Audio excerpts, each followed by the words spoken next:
نے اداس لہجے میں کہا۔ مسافر بھیا تم کسی اور بستی سے آئے ہو اور تم نے بھاگ بری کو اس لاش کے پاس بیٹھے دیکھا، کیا یہ سچ ہے؟ ہاں بالکل سچ ہے، اور یہ بھی سچ ہے کہ بھاگ بری صرف بیٹھی ہوئی تھی، جیسا کہ مجھے بعد میں معلوم ہو کہ وہ پاگل ہے۔ ایک پاگل عورت لاش کو دیکھ کر اس طرح بیٹھ بھی سکتی ہے، اسے ٹٹول بھی سکتی ہے، اور یہی بات میں نے دوسروں سے کہی تھی۔ اچھا بھیا تم لوگ ہمیں یہ بتاؤ کہ تمہیں پتہ کیسے چلا کہ ٹھکرائن گیتا نندی ہنومان مندر میں بچوں کی بلی دیتی ہے؟ میں بتاتا ہوں دھرمو چاچا۔ مسافر بھیا کو شک ہو گیا تھا کہ کوئی گڑبڑ ضرور ہے اور بھاگ بری ڈائن نہیں ہے۔ وہ ایک رات ہنومان مندر کی طرف نکل گئے جہاں انہوں نے گیتا نندی اور نندا کو دیکھا۔ وہ میرے بچے کو پکڑ کر لے گئے تھے، اس کے ہاتھ پاؤں باندھ رکھے تھے انہوں نے، اور وہی سب کچھ ہو رہا تھا جو آج میں نے اپنی آنکھوں سے دیکھا ہے۔ میرا بیٹا للو وہاں پڑا ہوا تھا، اس کے ہاتھ پاؤں بندھے ہوئے تھے۔ مسافر بھیا اکیلا تھا اس لیے اس نے شور مچا دیا۔ گیتا نندی اور نندا چمار بھاگ گئے وہاں سے، اور میرا بچہ مسافر بھیا کی وجہ سے بچ گیا۔ وہی اسے لے کر آئے، اس سے گھر کا پتہ پوچھا اور چپ چاپ اسے گھر میں چھوڑ کر چلے گئے۔ میرے گھر والوں کو اور مجھے تو اس کا پتہ بھی نہیں تھا، لیکن صبح کو جب ہم نے للو کی حالت دیکھی تو تیز بخار میں پھونک رہا تھا اور بار بار چیخ کر کہہ رہا تھا کہ مجھے نہ مارو، مجھے گھر جانے دو۔ بری حالت ہو گئی ہماری، بڑی مشکل سے ہم بچے کو سمجھا بجھا کر اس کی زبان کھلوانے میں کامیاب ہوئے تو اس نے ایک کہانی سنائی۔ مسافر بھیا کے بارے میں بھی کچھ بتایا، ہم نے معلومات کی تو مسافر بھیا نے ہمیں اصل بات بتا دی۔ وہ باہر کے آدمی ہیں لیکن ہمارے لیے تو دیوتا سمان ہیں۔ میرے بچے کا جیون بچایا ہے انہوں نے، میں نے تو ان پر 1000 جیون قربان کر سکتا ہوں۔ سمجھے دھرمو چاچا؟ بعد میں ہم سب نے مل کر یہ طے کیا کہ ایسا کام کیا جائے جس سے سب کو اصل بات معلوم ہو جائے۔ ایسے ہی اگر ہم کولی رام کو یہ باتیں بتا دیتے تو بھلا چلتی ہماری، پھر میں، جنک رام اور دوسرے کچھ سر جوڑ کر بیٹھے۔ اللہ دین نے اپنے بیٹے کی قربانی دینے کا فیصلہ کر لیا اور ایسا موقع دیا کہ نندا کلو کو اغوا کر لے، اور ہم سب اس کی طاق میں لگ گئے۔ اس کی گواہی بہت سے لوگ دیں گے، سب نے اپنی آنکھوں سے دیکھا ہے۔ بس کچھ ہی دیر تھی، گیتا نندی کلو کو مار ڈالتی، مگر ہم سب تیار تھے۔ گیتا نندی ایسا کیوں کرتی؟ اسی سے پوچھو، بتائے گی ٹھکرائن؟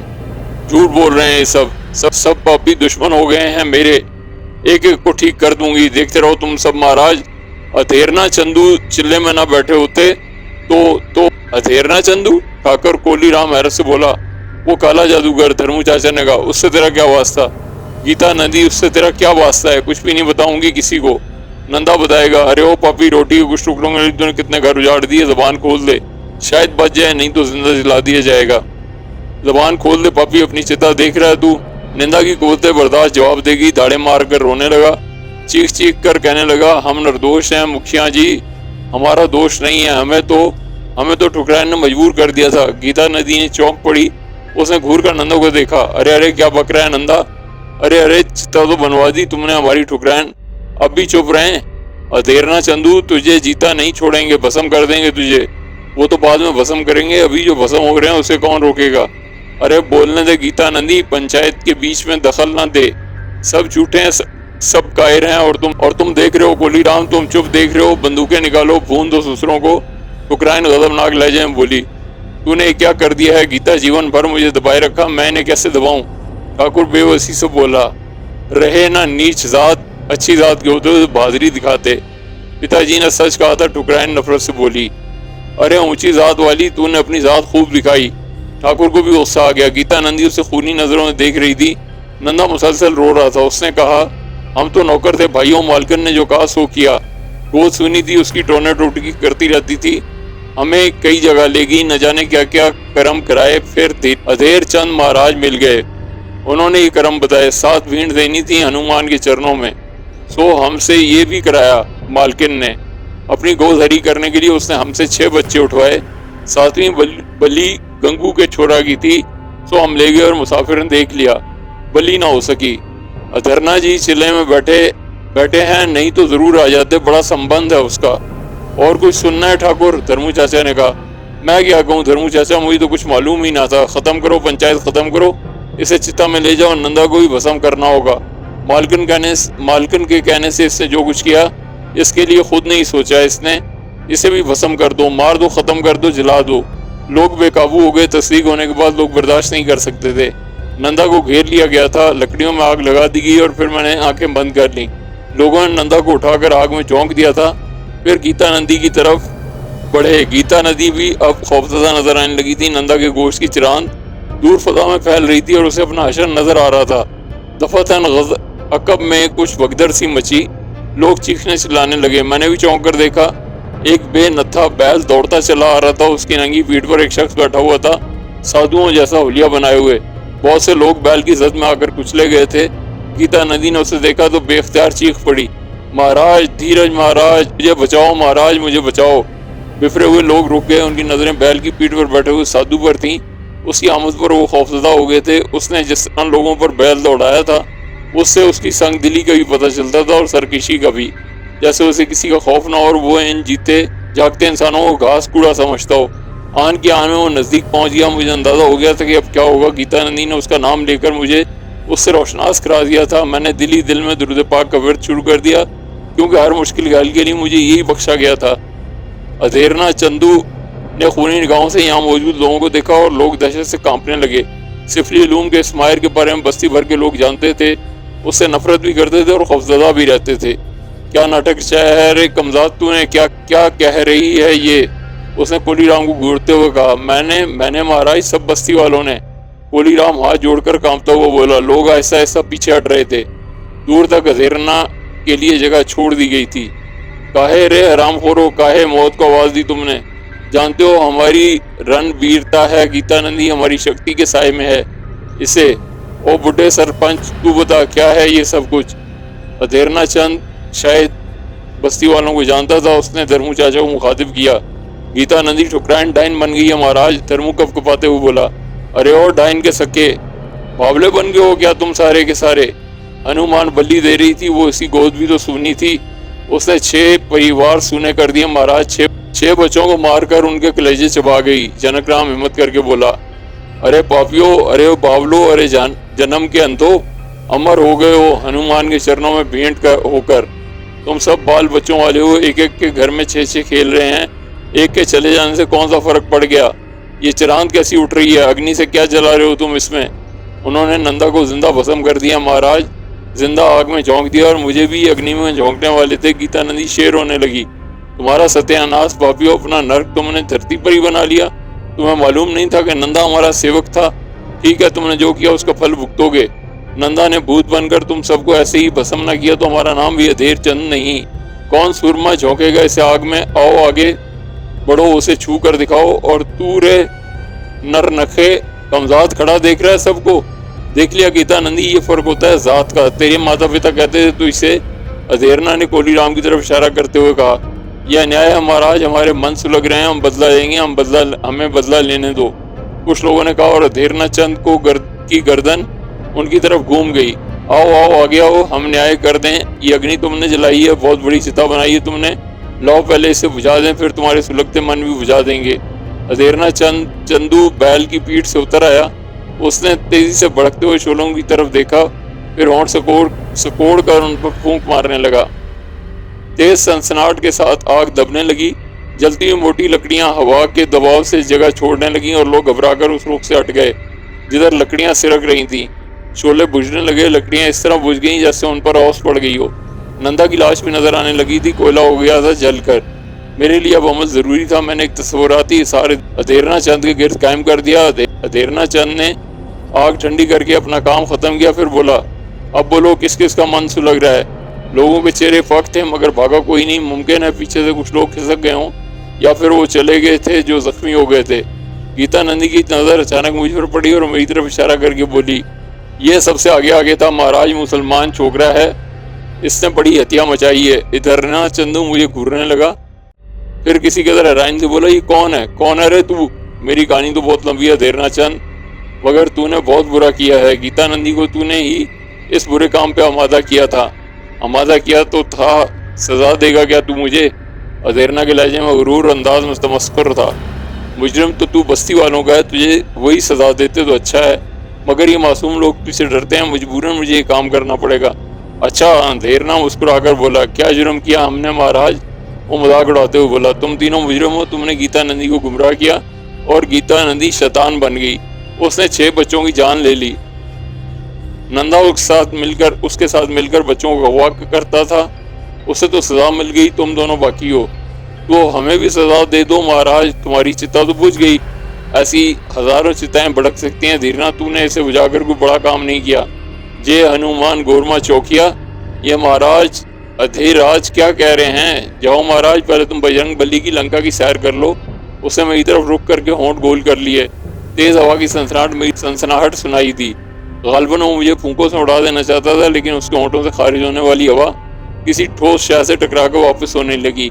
یہ ٹھوس شے میرا قائم کیا ہوا آثار تھا۔ میرا دل خوشی سے اچھلنے لگا، ہمت بن گئی، تیز ہوا آثار میں گھٹ گئی تھی اور اندر منتشر ہو رہی تھی، جس سے گیتا نندی اور خود ادھیرنا چند کے بال اور کپڑے اڑنے لگے تھے، ساتھ ساتھ اندر موجود کوڑا کرکٹ اور جلی ہوئی لکڑیوں کی راکھ بھی۔ ادھیرنا چند حیران ہو کر رہ گیا۔ اس نے آنکھیں پھاڑ کر مجھے دیکھا اور پھر میں نے کہا، بجرنگ بلی کی لنکا تو مجھے نظر نہیں ہے ادھیرنا، مگر اب تیرا یہ بیل تجھے سیر کرانے کے لیے جا رہا ہے۔ میں نے بیل کو گھورتے ہوئے دیکھا۔ اچانک بیل کے تیور بگڑنے لگے، اس نے اپنی جگہ اچھلنا شروع کر دیا اور ادھیرنا ایک طرف ہٹ گیا۔ بیل نے کھر زمین پر گھسے اور پھر گردن جھکا کر ادھیرنا پر حملہ آور ہو گیا۔ ادھیرنا چند بدحواس ہو کر ایک طرف ہٹ گیا۔ بیل آگے بڑھ کر حصار کی دیوار سے ٹکرایا اور اس کا سر پھٹ گیا۔ اس کے سر سے خون بہا تو شدت جوش سے دیوانہ ہو گیا۔ پھر اس نے ادھیرنا کو تاک لیا اور پھنکاریں مار مار کر اس کو کلانچیں بھرنے لگا۔ گیتا نندی دہشت زدہ ہو کر بھاگی، لیکن وہ حصار کے قیدی تھے، وہ بھی نادیدہ دیواروں سے ٹکرائی اور چیخ مار کر گر پڑی۔ ادھر بیل نے ادھیرنا کو گھیر لیا اور سینگوں پر اٹھا کر بری طرح رگیدنے لگا۔ ادھیرنا کا دائنا گال پھٹ گیا، مگر بیل اس کا پیچھا نہیں چھوڑ رہا تھا۔ ادھیرنا جیسے ہی اٹھنے کی کوشش کرتا، وہ اگلے پاؤں اٹھا کر پوری قوت سے ٹکر مارتا اور ادھیرنا کئی فوٹ اچھل کر گرتا۔ ادھر گیتا نندی مسلسل کوشش کر رہی تھی۔ بستی والے دم بخود کھڑے یہ تماشا دیکھ رہے تھے۔ ادھیرنا چند کے حلق سے دلدوز چیخیں نکل رہی تھیں۔ پھر گیتا نندی بھی بیل کی لپیٹ میں آ گئی۔ کولی رام کے منہ سے آواز نکل گئی، جس سے اس نے جلدی سے دبا لیا۔ بستی والوں کا سکوت ٹوٹ گیا۔ وہ شور مچانے لگے، خوشی سے اچھلنے لگے، کہہ لگانے لگے۔ شور کی آواز سے بیل اور بفر گیا۔ اس نے ٹکریں مار مار کر ان دونوں کا قیمہ بنا دیا۔ گوشت کے لوتھڑے بن گئے تھے وہ دونوں۔ بیل بھی کئی بار حصار سے ٹکرایا تھا اور بری طرح زخمی ہو گیا تھا۔ پھر وہ بھی گر پڑا اور اس نے پاؤں رگڑ کر دم توڑ دیا۔ کچھ منٹ گزر گئے تو میں آگے بڑھا اور ان لاشوں کے قریب پہنچ گیا۔ بستی والے میرے قریب آنے کی ہمت نہیں کر رہے تھے۔ پھر ان کی ہمت بڑھ گئی اور دوسرے لمحے وہ مسافر مہاراج کی جے کرتے ہوئے قریب آ گئے۔ وہ میرے پاؤں چھو رہے تھے، ہاتھ چوم رہے تھے، انہیں روکنا میرے بس میں نہیں تھا۔ میں نے بے بسی سے دل میں کہا، معبود کریم، میں مجبور ہوں، کتنا ہی شور مچاؤں، یہ میری نہیں سنیں گے۔ جس طرح ممکن ہو سکتا تھا ان سے بچ رہا تھا۔ جنک رام چیخ کر بولا، رک جاؤ بھائیو، رک جاؤ، پریشان نہ کرو مسافر مہاراج کو، بعد میں مل لینا ان سے، پریشان مت کرو۔ لیکن کون مانتا؟ کولی رام اس ویڈیو میں نظر نہیں آ رہا تھا۔ لوگ ادھیرنا سے بھی نفرت کرتے تھے۔ چنانچہ چتا پھر جلا دی گئی، ان کے جسموں کے لوتھڑے گھسیٹ کر آگ میں پھینک دیے گئے۔ اس عمل کے دوران مجھے ان سے بچ نکلنے کا موقع مل گیا اور میں وہاں سے سرائے کی طرف بھاگا۔ سرائے میں آ کر دم لیا تھا، لیکن اندازہ تھا کہ اب کیا ہوگا۔ کھیل ختم ہو گیا تھا۔ گیتا نندی ختم ہو گئی تھی اور اس کے ساتھ ایک خبیث بھی جو سفلی علوم کا ماہر تھا۔ نہ جانے کتنے مزید انسانوں کو اس نے اپنے ہاتھوں میں نقصان پہنچایا تھا، لیکن جو کچھ اس کے بعد ہوا تھا اور ہونے والا تھا وہ میرے لیے بھیانک تھا۔ اللہ دین آ گیا، بیوی کو پکارتا ہوا اندر گھسا تھا، زبیدہ ارے نیک بخت کہاں گئی؟ کیا ہے؟ زبیدہ کی آواز ابھری۔ غضب ہو گیا۔ وہ مسافر شاہ صاحب تو بڑے پہنچے ہوئے ہیں، ارے معمولی آدمی نہیں ہیں، وہ ولی ہیں، ساری بستی ان کا نام لے رہی ہے۔ مقدر پھوٹ گیا، ہمارا پیسے نہ لیتے ان سے، یوں ہی خدمت کرتے تو بیڑا پار ہو جاتا، خوش ہو کر کچھ ایسی چیزیں دے دیتے ہمیں کہ وارے نیارے ہو جاتے۔ مسافر بھیا کی بات کر رہے ہو؟ تو اور کیا ہوا؟ زبیدہ نے پوچھا اور اللہ دین اسے کولی رام کے گھر پر پیش آنے والے واقعات بتانے لگا۔ یہ جگہ بھی مخدوش ہو گئی، بعد میں عقیدت مند یہاں پہنچیں گے تو نہ جانے کیسی کیسی مشکلیں پیش آئیں گی۔ خود اللہ دین زبیدہ سے جو کچھ کہہ رہا تھا اس سے مستقبل کا اندازہ لگایا جا سکتا تھا۔ زبیدہ کو میرے یہاں آنے کا علم تھا، چنانچہ بس کچھ دیر جاری رہی تھی کہ وہ مجھ تک پہنچ جاتے۔ نکل جانا چاہیے۔ آج کے 3 روپے زبیدہ کو دے چکا تھا، 1 روپیہ پاس موجود تھا، اٹھا اور خاموشی سے باہر نکل آیا۔ تیز چلتا وہ بستی سے باہر جانے والے رستے پر چل پڑا۔ چند لوگوں نے مجھے دیکھا، لیکن یہ وہ تھے جنہیں میرے بارے میں معلوم نہیں تھا، اس لیے وہ مشکل نہ بنے اور میں ان کے درمیان سے نکل آیا۔ کھیتوں کے درمیان سے گزر کر آگے بڑھا ہی تھا کہ کچھ فاصلے پر ہنومان کا مندر کی عمارت نظر آئی۔ ویران اور سنسان اس عمارت میں بہت سے بھیانک ڈرامے ہوتے رہتے تھے۔ رات یہاں گزاری جا سکتی تھی۔ بستی کے لوگ مجھے تلاش کرنے کم از کم یہاں نہیں آئیں گے۔ کل دن کی روشنی میں یہاں سے کسی سمت کا تعین کر کے نکل جاؤں گا۔ حالانکہ بھیانک جگہ تھی، لیکن میرے لیے بے حقیقت تھی۔ اندر داخل ہو گیا، ایک پرسکون گوشہ منتخب کر کے آرام کرنے لگا۔ سامنے ہی ہنومان کا بت ایستادہ تھا، اسے دیکھتا رہا۔ بے جان پتھر جسے انسانی ہاتھوں سے تراشا گیا تھا، ایک بذرت سی شے، ذہن نہ جانے کیا سوچتا رہا۔ تاریکیاں گہری ہوتی گئیں، ہاتھ کو ہاتھ سجائی نہیں دے رہا تھا۔ ہنومان کے بت کا ہیلو بھی نظر نہیں آ رہا تھا۔ میرا اندازہ درست نکلا اگر مجھے تلاش کیا گیا تھا تو کسی نے ادھر آنے کی ہمت نہیں کی تھی، ویسے بھی لوگ اس جگہ سے خوفزدہ رہتے تھے۔ چنانچہ سکون تھا، رات گزرتی رہی، نہ جانے کیا وقت تھا۔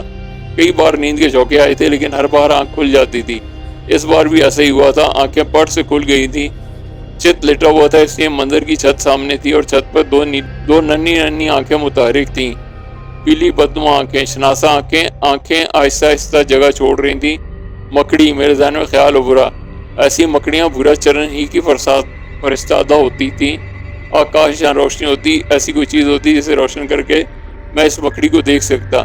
یہ خیال دل میں گزرا تھا کہ اچانک ماحول روشن ہونے لگا، دیواریں نظر آنے لگی، ہنومان کا بت صاف نظر آنے لگا، ہر چیز اتنی نمایاں ہو گئی کہ عام حالات میں بھی نہیں ہوتی تھی، لیکن یہ پتہ نہیں چل رہا تھا کہ روشنی کہاں سے آ رہی ہے۔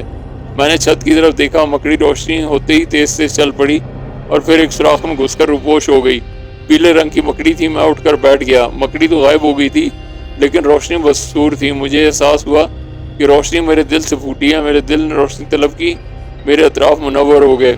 یہ عطیہ الہی تھا، یہ کرم نوازی تھی میری ذات پر۔ دل سرور سے بھر گیا، بڑے انعام سے نوازا گیا تھا، مجھے بڑے انعام سے شکر نہیں ادا کر سکتا تھا۔ کچھ شرکت سی طاری ہو گئی، آنکھوں سے آنسو رواں ہو گئے۔ مندر سے باہر کھلی جگہ نکل آیا، باہر سنسان خاموشی طاری تھی۔ ایک صاف جگہ دیکھی اور سجدہ ریز ہو گیا۔ دل شکر گزار تھا اور ذکر الہی نے ساری تنہائیاں دور کر دی تھی۔ کسی کی آواز کانوں میں ابھری، تم تنہا کہاں ہو، ہم سب تو ہیں تمہارے ساتھ۔ کبھی خود کو تنہا نہ سمجھنا، دور دور تک کوئی نہیں تھا لیکن لگ رہا تھا جیسے بہت سے لباس سرسرا رہے ہوں۔ بڑی تقویت ملی تھی، اس احساس نے مجھے خوشیاں بخشی تھیں کہ میری پذیرائی ہو رہی ہے۔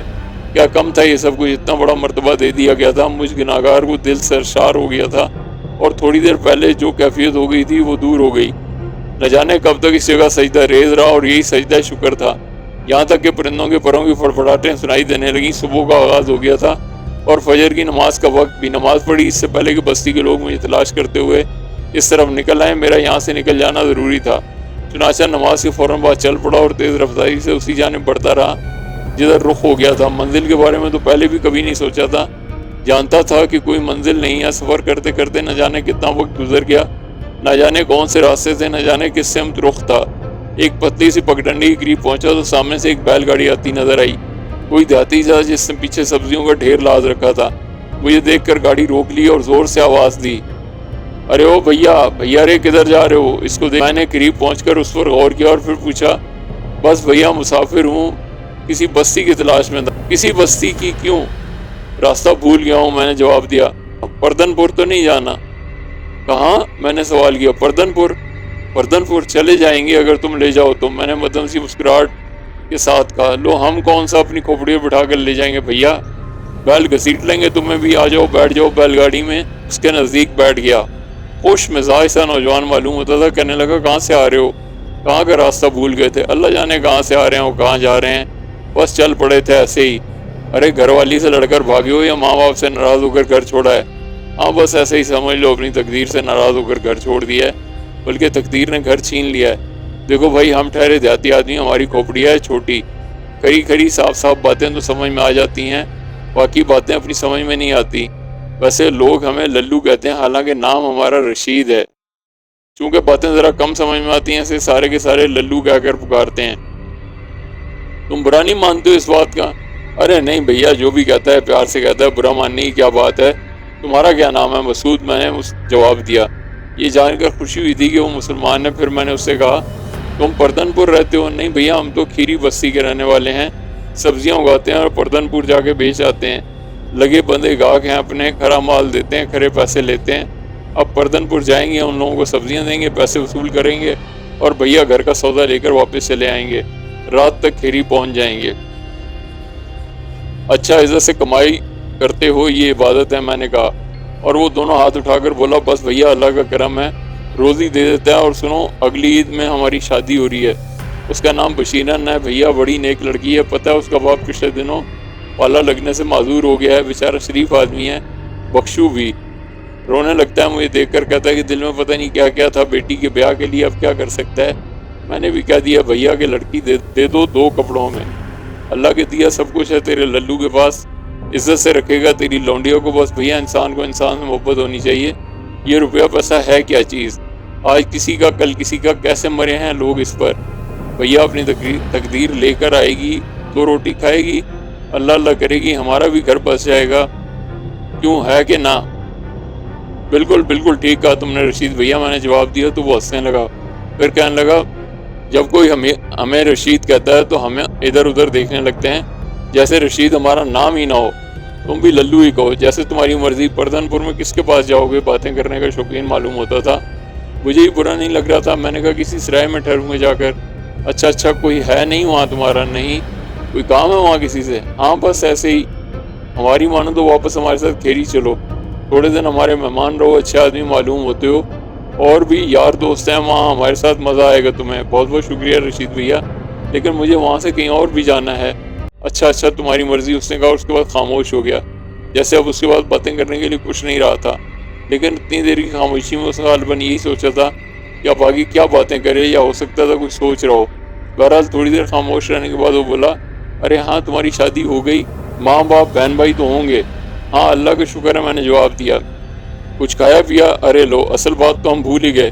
ارے بھیا کچھ کھایا پیا تم نے یا نہیں؟ میں نے آہستہ سے کہا نہیں للو، صبح سے کچھ نہیں کھایا۔ لو تو پھر کہا کیوں نہیں؟ ارے واہ بھیا، اب ایسا بھی کیا کہ آدمی بھوکا اور منہ سے کچھ نہ بولے؟ اس نے بیل گاڑی روکی اور پیچھے ہاتھ کر کے کپڑے کی پوٹلی سی اٹھائی، اسے کھولا۔ 4 روٹیاں پکی رکھی تھیں، ساتھ میں گڑ کی ڈلیاں بھی تھیں۔ اس نے 2 روٹیاں میرے سامنے رکھ دیں اور 2 اپنے سامنے رکھ لیں، گڑ بھی آدھا آدھا تقسیم کیا اور مسکرا کر بولا، غریب کا کھاجا تو یہی ہے، چلو اللہ کا نام لے کر شروع ہو جاؤ۔